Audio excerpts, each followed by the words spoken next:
bem, queridos irmãos, queridas irmãs, muita paz a todos, que possamos compartilhar agora ensinamentos do Cristo que foram organizados por Allan Kardec no capítulo 24 de O Evangelho segundo o Espiritismo, que é a terceira obra da codificação, na sequência das publicações.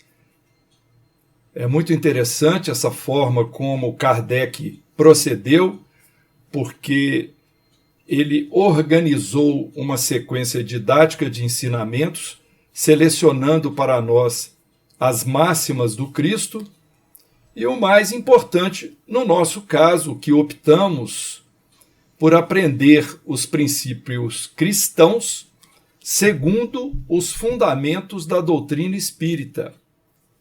Então, a nossa leitura evangélica é a mesma de qualquer outra filosofia religiosa, mas a leitura interpretativa é muitas vezes diferente, porque o Espiritismo tem por fundamento, por exemplo, a interação entre os planos material e espiritual, pela mediunidade, a vida futura, a reencarnação, que é um dos princípios mais importantes para justificar várias passagens dos evangelhos, a lei de causa e efeito e assim por diante.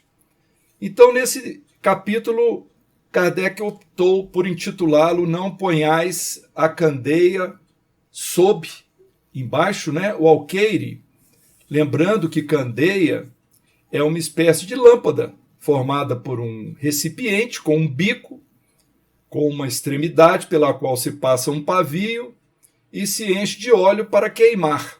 Então, algo usado no passado, quando não havia luz elétrica.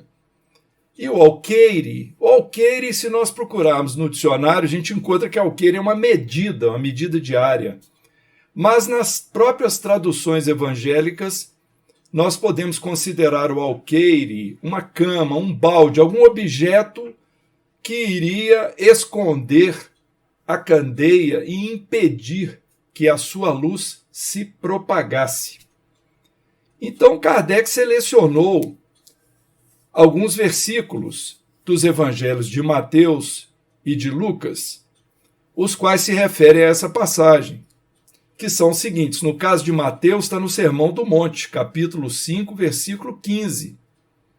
Ninguém acende uma candeia para pô-la debaixo do alqueire. Põe-na ao contrário, sobre o candeeiro, a fim de que ilumine a todos os que estão na casa.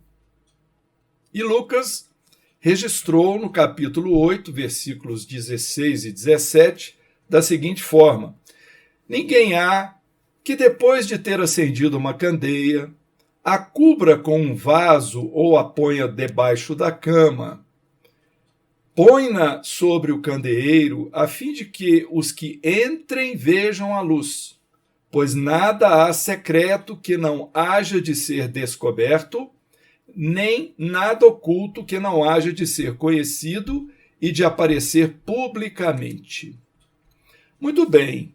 Então, Kardec, iniciando os comentários sobre esse trecho, ele observa algo muito interessante. Ele propõe que pode ser motivo de admiração Jesus dizer que a luz não deve ser colocada debaixo do alqueire, quando ele próprio, muitas vezes, oculta o sentido das suas palavras através de alegorias, metáforas, parábolas, e que nem todos conseguem compreender de imediato.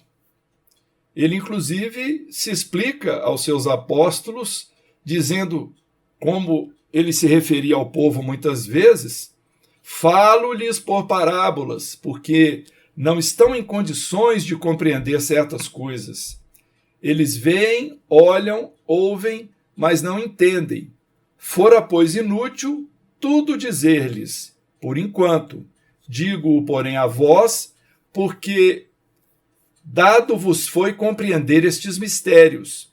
Então, Jesus procedia com o povo como normalmente fazemos com crianças, que não têm capacidade de entender as coisas, né, dos adultos, nós usamos palavras simbólicas ou mais fáceis para passar as explicações. Como foi mencionado a parábola, o que é uma parábola? A parábola é uma narração com uma alegoria, que contém elementos que, na verdade, evocam outras realidades de ordem superior no campo das comparações. Então, a parábola é uma comparação desenvolvida em uma história curta, cujos elementos são eventos e fatos da vida cotidiana e através da qual se ilustra uma verdade moral ou uma verdade espiritual. Então, a partir de um certo ponto, dirigindo-se ao povo, Jesus usou muito desse artifício de utilizar parábolas em vez de passar o ensino direto, porque muitas vezes era algo que estava além da capacidade das pessoas de compreender. E a parábola, por ser uma narrativa com palavras do cotidiano, geralmente uma história curta, muito mais fácil de guardar. E não havia ali uma expectativa da parte do Cristo, do nosso mentor da terra, de que as pessoas compreendessem de imediato os seus ensinos. Por isso ele deixou plantadas essas sementes para que mais tarde, com a evolução do pensamento humano, com as descobertas científicas, com a nossa capacidade intelectual expandida, pudéssemos compreender melhor o sentido figurado de suas histórias. Marcos, no capítulo 4, versículos 33 e 34, ele registrou: e com muitas parábolas semelhantes dirigia-lhes a palavra, conforme podiam compreendê-la. E não lhes falava senão por parábolas, mas em particular explicava tudo aos seus discípulos. Portanto, Marcos é mais explícito, afirmando que Jesus falava de acordo com a capacidade dos ouvintes, mas explicava o sentido real das coisas aos discípulos, como Jesus procedeu, por exemplo, na parábola do semeador, que foi a primeira grande parábola que ele proferiu. Então é preciso que nós salientemos essa finalidade pedagógica das parábolas. Jesus recorreu a elas diante do povo por bondade, para colocar seu ensino ao alcance de todos os ouvintes, como fez para seus apóstolos, conforme registrou João no capítulo 16, versículo 12. Ainda tenho muito que vos dizer, mas vós não o podeis suportar agora. Olha como que Jesus foi bastante explícito aí, dizendo: eu tenho muita coisa para ensinar, mas vocês não são capazes de entender.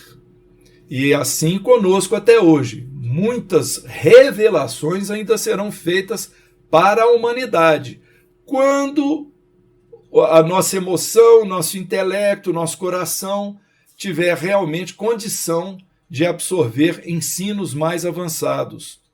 E Paulo também, dirigindo-se aos Coríntios na primeira carta, no capítulo 3, versículo 2, ele revela que usou do mesmo argumento. Disse assim: leite vos dei por alimento, e não comida sólida, porque não a podíeis suportar, nem ainda agora podeis. Então, às vezes, é preciso falar com uma linguagem mais simples, uma linguagem menos rebuscada, para que as pessoas possam compreender o sentido real, a ideia, o pensamento que está por detrás daquilo que está sendo ensinado. Então, quando lemos: não se deve pôr a candeia debaixo do alqueire, mas sobre o candeeiro, a fim de que todos os que entrem a possam ver. Isso não significa que se deva revelar todas as coisas sem qualquer critério. Essa é que é a questão. É preciso ter critério no momento de revelar novas verdades. Então, todo ensinamento, como Kardec explica, ele precisa ser dado, proporcionado, de acordo com a inteligência de quem se vai instruir, aquele que está recebendo as nossas explanações, porquanto há pessoas, como diz Kardec, a quem uma luz por demais viva deslumbraria sem esclarecer. Ou seja, o ouvinte ficaria maravilhado com palavras tão belas, mas não entenderia o sentido das coisas. E nós sabemos que muitas vezes é assim que acontece com nós mesmos, quando ouvimos certos discursos sobre certos assuntos. Às vezes a gente acha o discurso bonito, as palavras bem rebuscadas, mas nos perdemos no entendimento, no sentido, né, daquilo que está sendo transmitido. A gente entende, por exemplo, que as palestras nas casas espíritas, elas precisam ser dadas adaptando-se o vocabulário, a forma de se dirigir ao público de acordo com a assembleia que está assistindo o discurso. Então, por exemplo, quando nós fazemos uma reunião pública normal, com a frequência normal, nós podemos usar, vez por outra, de algum termo mais rebuscado. Se nós estivermos fazendo uma palestra para um grupo de professores, de pessoas mais instruídas, podemos até sermos mais elaborados. Mas se nós nos dirigimos a um grupo de assistidos, pessoas mais simples, que não tiveram na sua caminhada na Terra uma cultura suficiente para compreender as palavras que estamos mencionando, as expressões, então nós vamos ter que adaptar o nosso discurso para que o ensinamento seja dado. Senão as palavras vão se perder completamente. Como lembrou Jesus, né? A semente lançada à terra, fora da estação, ela não vai germinar. Então, assim como as nossas gerações, elas têm a infância, a juventude, a maturidade, os nossos corações também têm, individualmente. Às vezes nós ainda estamos com o coração muito jovem em termos de compreensão de sentimento para entendermos certas realidades. É preciso que caminhemos na maturidade ao longo da nossa vida e das nossas vidas nas conquistas espirituais para que a gente consiga alcançar ideias mais evoluídas. Então, também podemos concluir que cedo ou tarde as realidades, as verdades que estão sendo ditas serão descobertas. Por quê? Porque as civilizações, o próprio homem individualmente, ele vai chegar a um certo grau de desenvolvimento e que, por si mesmos, desenvolvendo a sua cultura, a sua inteligência, usufruindo do seu desejo de saber, de aprender, ele vai procurar por si mesmo descobrir essas realidades e sair da obscuridade. É claro que isso vai muito de acordo com a personalidade de cada um, porque muitas pessoas preferem não penetrar fundo nos ensinamentos e ficarem só na superficialidade, se contentam apenas com as questões dogmáticas, os rituais, o uso de objetos, por exemplo, para que sejam protegidas por Deus. Damos aqui uma ilustração. Ao passo que nós buscamos, quando queremos a verdade na sua intensidade, na sua íntegra, nós buscamos penetrar os segredos, penetrar a interpretação para, através desse conhecimento, mudando a nossa forma de ser e de agir, nós alcancemos a felicidade e alcancemos a evolução e a luz por nós mesmos. Então Deus nos deu inteligência para que nós raciocinemos, inclusive, sobre a nossa fé. A fé deve ser raciocinada, como Kardec nos orientou, né? E disse ainda que sem a luz da razão desfalece a fé. Ou seja, fé sem razão fica sendo crença cega, e isso não vai nos conduzir por um caminho iluminado. Então, candeia sob o alqueire significa que a verdade, aquilo que pode chegar para nós como revelação, vai permanecer oculta. E será que é isso que nós queremos? Nós queremos que as verdades que nós vamos descobrindo nos ensinos do Cristo, nos ensinos do Evangelho, fiquem ocultas de nós, ou queremos compreender exatamente o que o mestre quis dizer e o que certas frases, às vezes complicadas, que estão nos evangelhos significam, ou seja, não podem se constituir em um grupo de ensinos que ficam ocultos e acessíveis apenas aos religiosos, digamos assim, profissionais. Todos aqueles que desejam encontrar a verdade devem ser capazes de alcançá-la, mas terá de haver esforço de interpretação, e esse esforço muitas vezes requer cultura e experiência e uma mente perquiridora, ou seja, procurar saber, raciocinar, discutir, e aos poucos esse amadurecimento vai acontecer e muitas coisas serão reveladas para nós. Muitas vezes já foram reveladas e nós não conseguimos entender, mas à medida que o tempo passa e que a gente aumenta a nossa leitura, que a gente tira as nossas dúvidas, então nós vamos compreender melhor o significado de certas ideias, né, que nós encontramos nos evangelhos. Por exemplo, quando a gente ouve assim, os últimos serão os primeiros e os primeiros serão os últimos. Será que todos são capazes de interpretar o significado dessas palavras de Jesus? É sobre isso, mais ou menos, que nós estamos querendo dizer. Então, muitas vezes, alguns homens, uma parte da população, muitos religiosos, por assim dizer, conseguem penetrar na descoberta dessas verdades, mas eles as ocultam à maioria das pessoas, eles as ocultam ao vulgo. Por quê? Porque com isso se colocam numa posição superior com o intuito de dominá-los. Então, muitas vezes acontece isso no campo religioso. A verdade, a interpretação, as ideias que estão nos livros sagrados, digamos assim, só podem ser interpretadas pelos líderes. Os frequentadores não conseguem alcançar. Eles vão estar sempre dependendo dos sacerdotes, dos pastores, etc., para lhes interpretar, para lhes guiar, para lhes orientar, quando, se nós formos pensar, é muito melhor para nós todos que nós fiquemos livres, no sentido de nós conquistarmos o caminho dessa libertação na interpretação dos ensinos por nós mesmos. Então isso é plenamente possível. O Espiritismo nos leva a essa liberdade. Conhecereis a verdade e a verdade vos libertará. É uma convocação de Jesus a que nós mesmos o façamos e não fiquemos dependendo de líderes espirituais.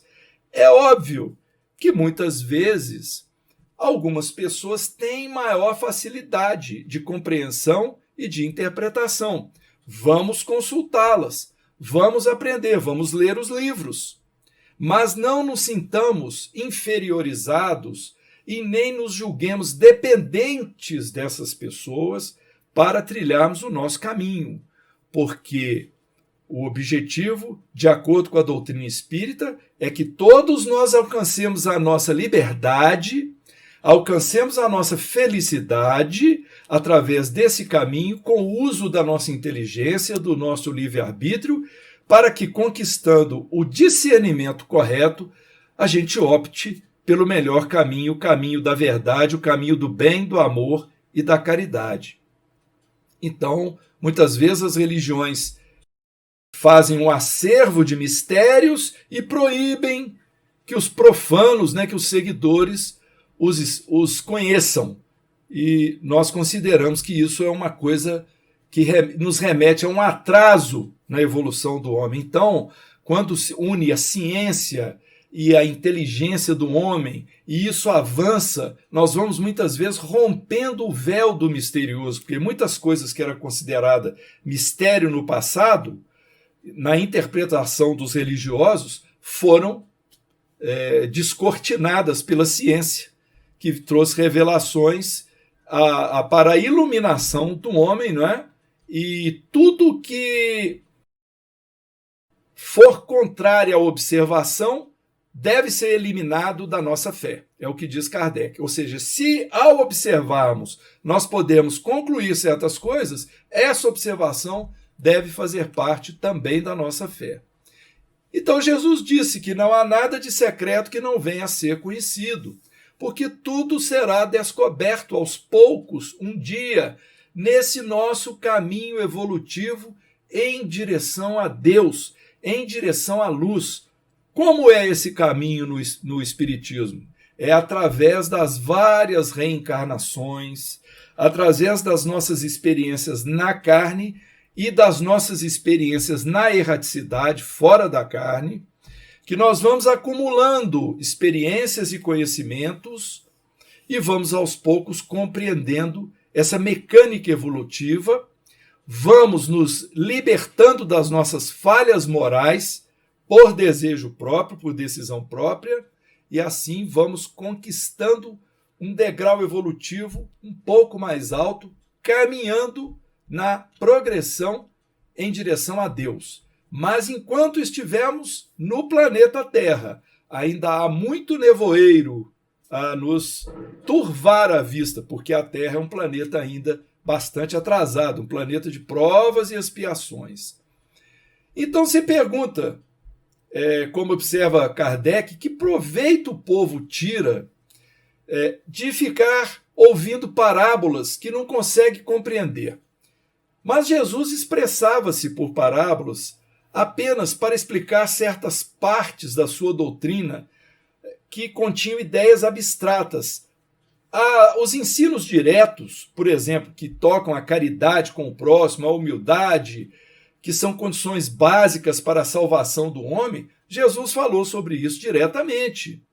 E foi muito claro, muito explícito. Então, essas coisas são lógicas no ensino de Jesus e apenas algumas outras ficam sob o véu das palavras das parábolas que, para nós, felizmente, já estão muito bem interpretadas em várias obras espíritas que nós podemos consultar.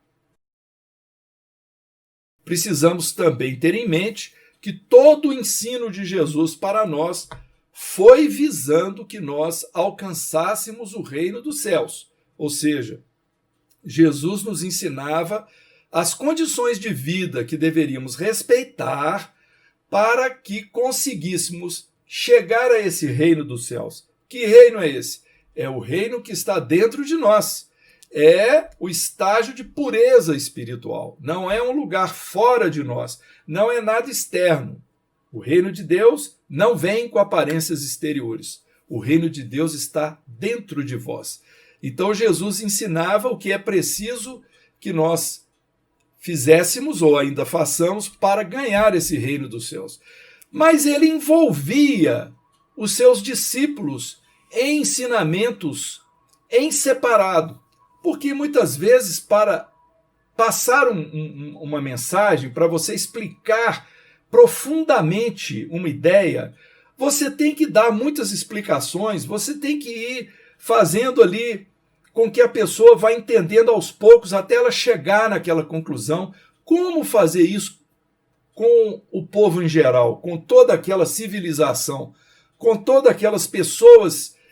Quando Jesus discursava, não haveria a menor condição de que isso fosse realmente feito por Jesus. Por isso, ele criou uma espécie de grupo de iniciantes. E esse grupo de iniciantes formou, então, o chamado Colégio Iniciático de Jesus, aquele grupo de discípulos que se tornaram apóstolos a quem Jesus explicava, digamos assim, os mistérios do reino em separado, não porque queria que o povo ficasse afastado desse conhecimento, mas porque ainda não era o momento de fazer chegar a verdade plena a todas as criaturas. E isso nós conseguimos muito, dessas revelações com o advento do Espiritismo. O Espiritismo que surgiu no século XIX, através das observações de Kardec, as manifestações plenas dos espíritos por diversos locais no mundo, Então, o que nós entendemos disso aí? O Espiritismo, que Jesus referiu-se como sendo o Consolador prometido, veio através da linguagem, das mensagens dos Espíritos, através dos médiuns, complementar os ensinos do Cristo e trazer muitas explicações e descortinar o véu sobre ensinos que Jesus havia dado e que não estavam claros ainda. Mas o Espiritismo, com seus fundamentos, veio trazer essa verdade que nos auxilia, né, a compreender as realidades da vida, a mecânica da progressão espiritual. Então, se os espíritos ainda também não nos dizem tudo e não nos dizem tudo ostensivamente, não é porque a doutrina espírita é cheia de mistérios, ao contrário. A doutrina espírita, ela revela tudo que chegou ao alcance da humanidade para poder ser interpretado. Ainda virá outras coisas pela frente que nós não sabemos, mas por enquanto nós já temos bastantes revelações. E vamos recordar que interessante, até a época de Kardec foram passados muitos ensinos, mas com certas limitações. Quando veio o advento dos médiuns no Brasil, especialmente o advento de Chico Xavier, chegou, através dos espíritos que ditaram ao Chico Xavier mais de 400 livros, uma gama imensa de novos conhecimentos que não contradisseram o que Kardec havia revelado na codificação, nos livros, né, no Pentateuco Espírita, mas vieram esmiuçar, complementar, explicar melhor. Por exemplo, no livro Nosso Lar, André Luiz descortinou a vida no campo espiritual. Então nós sabíamos pelo Livro dos Espíritos que existia essa vida, mas não sabíamos detalhes de umbral, de colônia espiritual, de repartição de trabalho, de pessoas, espíritos categorizados, cuidando de certos departamentos como ministros, não é? Como existe na colônia umbral, na colônia Nosso Lar, melhor dizendo.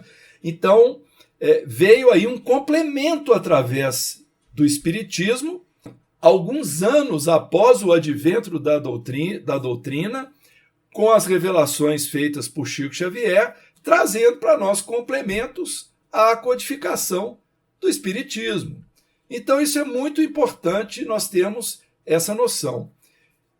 Portanto, essa frase, nada está oculto senão para ser manifesto, e nada foi escondido senão para ser posto à luz, isso é um alerta para que os que puderem se aprofundem no sentido das coisas, porque essa ocultação, como nós explicamos até agora, foi proposital, foi oculto com a finalidade de ser descoberto depois pelos que se interessarem. E nós devemos, ao ler as palavras escritas nos evangelhos, né, nos originais, sempre nos atinarmos com as alegorias, com as metáforas, com os simbolismos,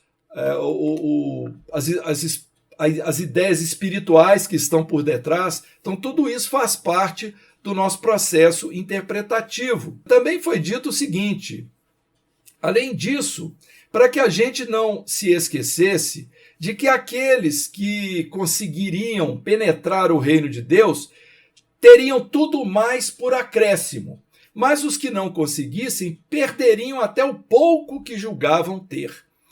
Então, muitas vezes, uma pessoa ela passa uma vida inteira dedicada a um sacerdócio, a um ministério, às vezes até um mediunismo puro dentro da doutrina espírita, mas chegam ao plano espiritual de mãos vazias porque não fazem bom uso dos ensinos que receberam. Então, até o pouco que elas compreenderam, elas vão perder, porque vão ter que retornar pela reencarnação para novas experiências. Mas aqueles que realmente conquistaram o ensino, aqueles que alcançaram a compreensão e aplicaram os ensinos cristãos de amor, de caridade, de perdão, para si próprios, que buscaram servir a Deus, então vão perder até a si próprios, porque transformarão as suas personalidades em seres mais evoluídos. No capítulo do Evangelho segundo o Espiritismo, Kardec prossegue com outro trecho do Evangelho, quando ele diz: não vade ter com os gentios. Isso é um trecho das orientações de Jesus aos seus emissários, aos seus apóstolos, que está muito bem explicado ou muito bem destrinchado no capítulo 10 de Mateus. Então, esse capítulo se dedica a isso. Então, nós vamos ler aqui o que Kardec reservou. Jesus enviou os seus 12 apóstolos, depois de lhes haver dado instruções, as seguintes instruções: não procureis os gentios e não entreis nas cidades dos samaritanos, ide antes em busca das ovelhas perdidas da casa de Israel, e nos lugares onde fordes, pregai, dizendo que o reino dos céus está próximo. Então vamos entender. Não, Jesus pedindo para os seus emissários, aqueles que fossem pregar os seus ensinamentos, disseminar os seus ensinamentos, que não procurassem os gentios. Isso não é por um preconceito, e nem porque os gentios não teriam direito ao conhecimento e à conversão, mas pelo seu atraso, ou seja, o gentio é o pagão, é aquele que nem acreditava no Deus único.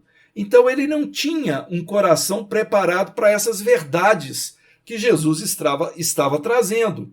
Essas verdades encontrariam um campo adubado no coração daqueles que acreditavam já haver um Deus único. No caso, os judeus, em sua maioria, mas em muitos judeus também não estavam preparados, porque eram muito dogmáticos, né? Gostavam muito de rituais, de regras de adoração, e não se preocupavam com o sentido verdadeiro dos ensinos. Então Jesus pede: ide antes as ovelhas perdidas da casa de Israel. Casa de Israel significa a igreja, o que é sagrado. Tem ovelhas perdidas, ou seja, há ovelhas que precisam ser trazidas de volta ao redil, porque elas têm condição de recuperação. Então pregar para as pessoas que estivessem com vontade ou em melhores condições de compreender os ensinamentos, porque bastaria poucos esclarecimentos e elas já compreenderiam as instruções do mestre. Seria muito melhor, então, semear as verdades num terreno já lavrado, adubado, e no caso dos gentios isso demandaria ainda muito tempo, não é? E isso vale também para o nosso caso espíritas.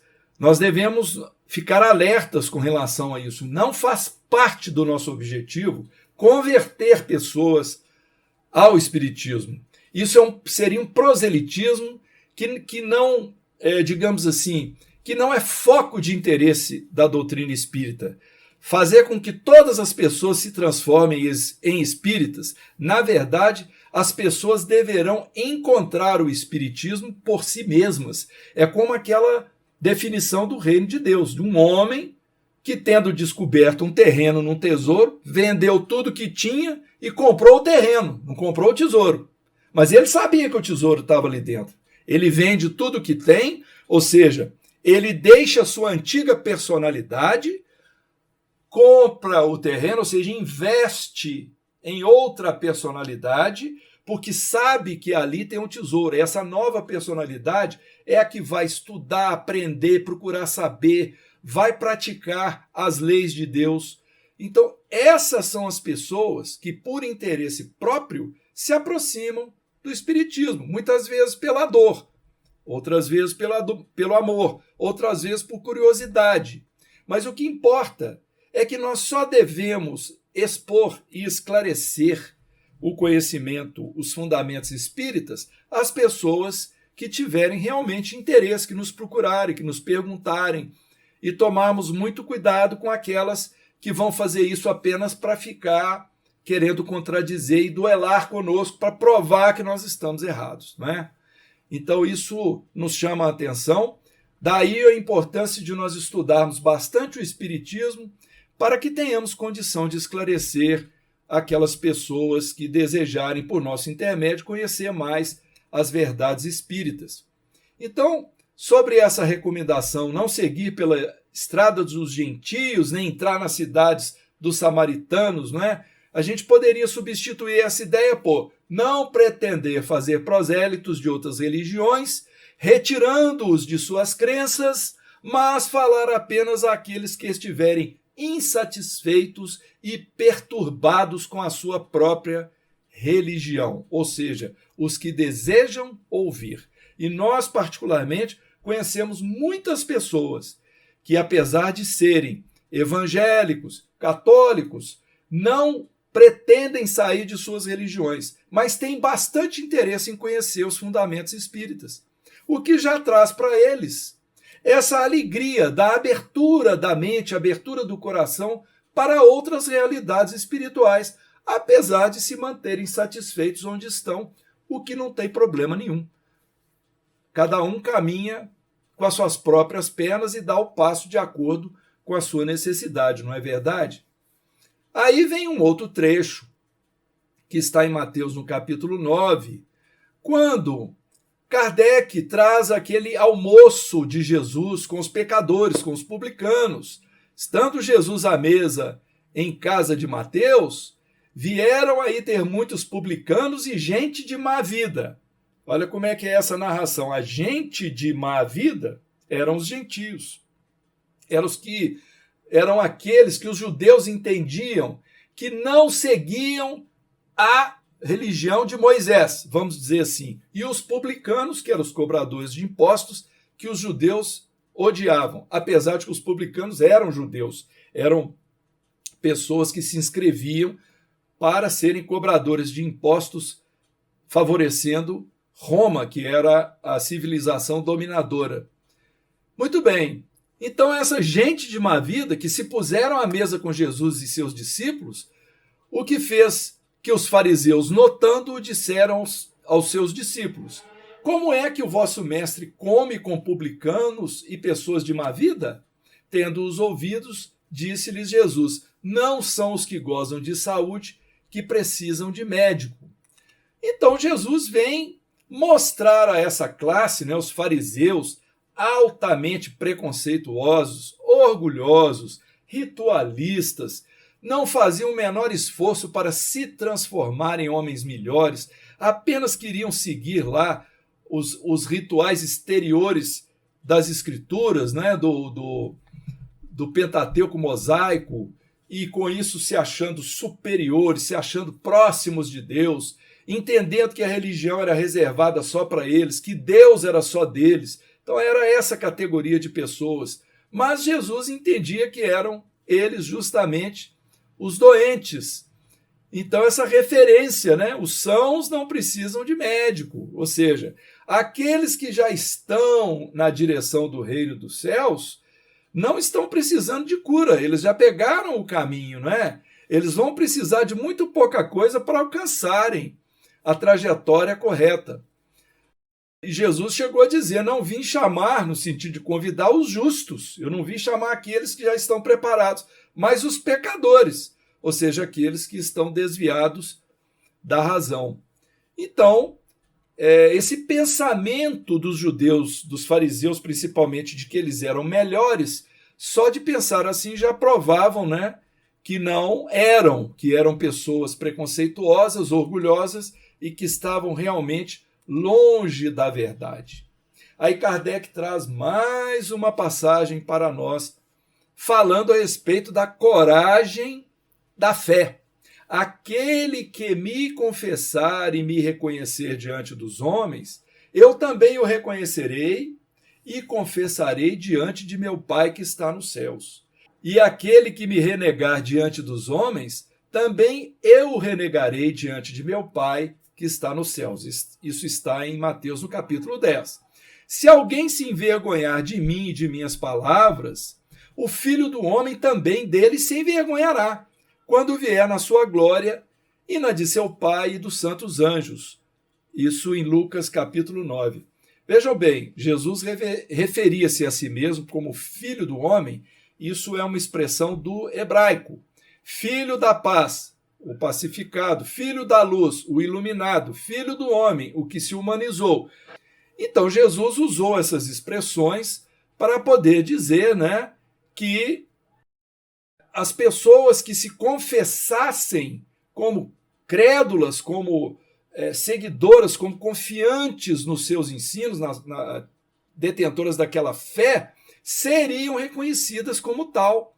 Mas quando ele diz que aqueles que não o fizessem, deles ele iria se envergonhar, é na verdade porque elas não podem ter a mesma recompensa daqueles que se sacrificaram em direção à conquista dessa luz, não é? Então, Kardec escreve assim, por outras palavras, aqueles que se houverem arreceado de se confessarem discípulos da verdade não são dignos de se verem admitidos no reino da verdade. Perderão as vantagens da fé que alimentam, porque se trata de uma fé egoísta que eles guardam para si, ocultando-a, para que não lhes traga prejuízo neste mundo. Então, a fé é egoísta, aquilo que você aprende, mas não quer compartilhar. Ou a fé sem coragem, aquela que você guarda porque não tem coragem de compartilhar. Fica temeroso. Muitas pessoas ainda se conduzem assim com relação à própria doutrina espírita, e nós podemos compreender porque é por falta de convicção. Porque à medida que nós penetramos nos ensinos e nos convencemos deles, nós não temos que ficar receosos de ataques ou de pessoas que venham, porventura, querer desmerecer a nossa crença, porque basta aquilo que eu tenho convicção para mim mesmo. Se eu não sei usar de palavras bonitas ou de uma lógica para convencê-las, que a gente se cale, mas guardemos no nosso íntimo essa fé que é a fé corajosa, daquele que está convicto do caminho que deseja seguir. Então, o discípulo é que escolhe o seu mestre. Não é o mestre que se impõe sobre os discípulos. E na nossa doutrina é assim. Não é? Nós é que escolhemos Jesus por mestre. Nós é que escolhemos os fundamentos espíritas para serem o balizamento das verdades de nossa vida. Na nossa religião, não há pastores dizendo para nós o que é que nós devemos e não devemos fazer. Isso fica para outro segmento religioso. Quantas pessoas, quantos companheiros nós conhecemos que dizem para nós que antes de tomar essa ou aquela decisão tem de consultar os pastores. Não seria melhor consultar os familiares, consultar os melhores, os amigos mais próximos, consultar um livro? Por que essa dependência total com líderes religiosos? Porque os próprios líderes fazem disso um caminho de domínio que é providencial para os seus próprios interesses. Claro que nós não estamos generalizando, mas em muitos casos é isso que acontece. E aí nós vamos então compreender mais uma vez por que a doutrina espírita nos estimula ao estudo, nos estimula à compreensão dos fatos para que a gente se torne livre dessas peias de ficarmos dependendo de outras pessoas a decidirem aquilo que nós devemos fazer. A questão de carregar a cruz, quem quiser salvar a vida, perdê-la-á. Vamos entender. Benditosos sereis quando os homens vos odiarem e separarem, quando vos tratarem injuriosamente, quando repelirem como mal o vosso nome, por causa do Filho do Homem, ou seja, Jesus. Rejubilai nesse dia e ficai em transportes de alegria, porque grande recompensa vos está reservada no céu, visto que era assim que os pais deles tratavam os profetas. Então Jesus diz assim, rejubilai-vos quando os homens vos odiarem. A gente pode traduzir como sendo, considerai-vos felizes quando haja homens que pela sua má vontade para convosco vos derem ocasião de provar a sinceridade de vossa fé. Olha só como é que muda o enfoque, né? Nós estaríamos sofrendo uma aflição, uma pressão, porque estaríamos sendo odiados, estaríamos sendo tratados com injúrias, estaríamos sendo repelidos, e vem aqui uma visão de que isso vai ser bom para poder provar a coragem e a força da nossa fé. Ou seja, não quer dizer que é para a gente revidar em momento algum, se disse isso.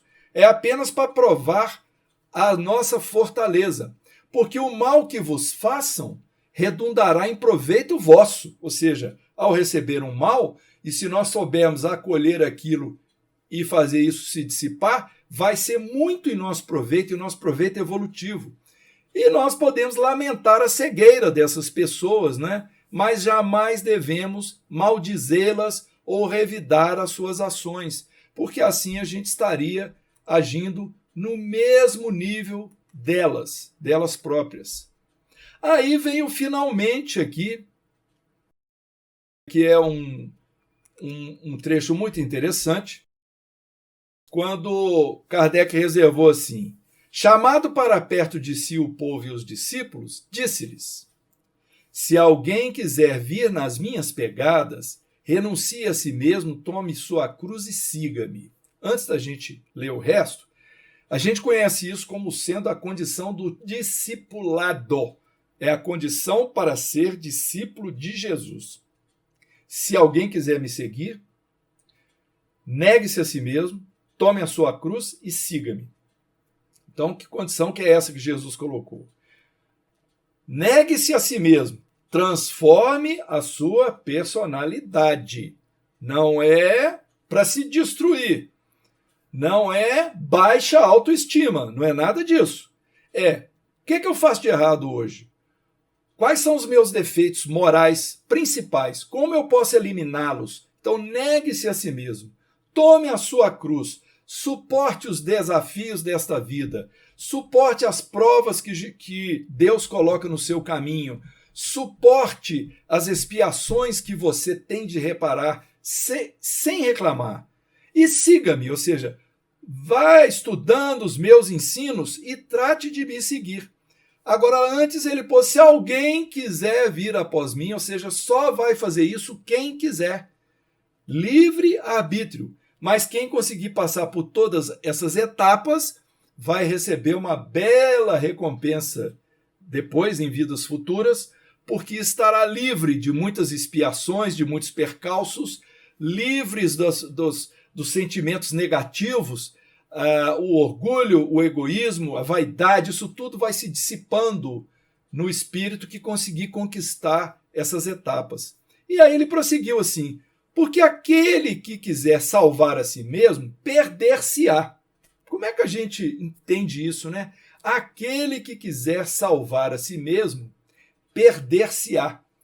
Porque a criatura que quiser manter a sua personalidade, manter-se como é, vai se perder, porque ela não vai ter futuro nesse reino de Deus. Ela vai continuar em ciclos reencarnatórios, espiando e sofrendo do mesmo jeito até conseguir se libertar. Então, não é bom procurar manter os pontos de vista, insistir com os erros, que é aquele que quer salvar a si mesmo. Agora a gente consegue compreender melhor o outro caso. E aquele que se perder por amor de mim e do evangelho se salvará. Com efeito, de que serviria a um homem ganhar o mundo todo e perder-se a si mesmo?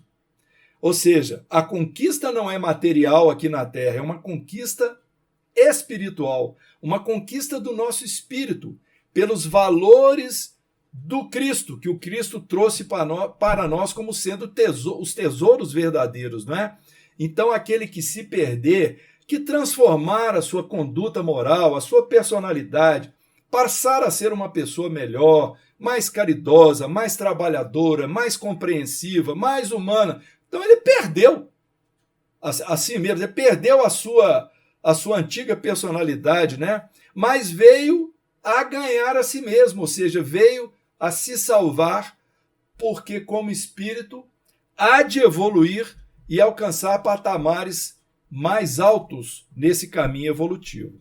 Então nós entendemos que Kardec reuniu aqui nesse evangelho essas diversas passagens para mostrar para nós que a candeia, ou seja, a luz que ilumina a todos nós, essa luz do conhecimento, ela precisa aparecer por nosso intermédio, através do nosso ser, através das nossas ações. Ou seja, ela vai iluminar o nosso próprio espírito em primeiro lugar. E depois ela vai expandir-se para os outros. Brilhe vossa luz diante dos homens, disse o Mestre, não é? Vós sois a luz do mundo. Essa é a esperança que Jesus deposita em nós.